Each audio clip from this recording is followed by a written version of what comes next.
já não quer mais tocar e as teclas pretas não saem do lugar. Quando convidei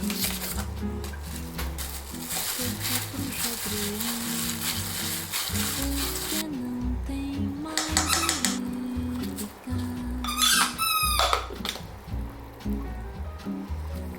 Quando o prelúdio começar e assim breve cantar de quando o trombone não quiser assoprar e os dedos da harpa não vão dedilhar, quando todo mundo cantar a capela, porque a orquestra vai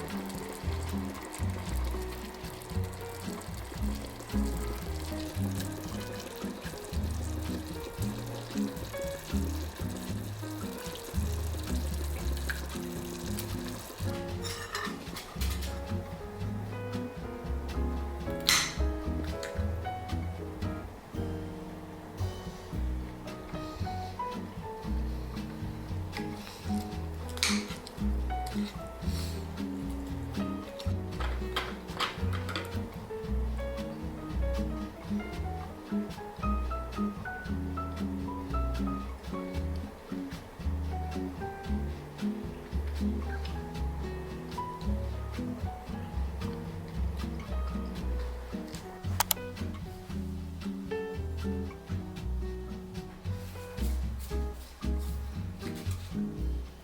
Quando o trombone não quiser assoprar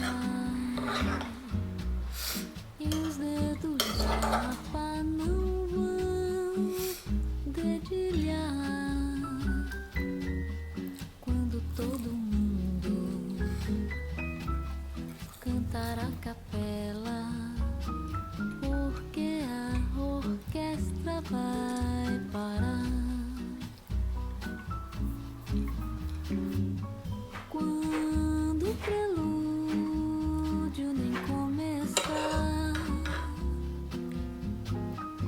e a semibreve cansar de respirar, e se o maestro não puder aguentar, isso abatou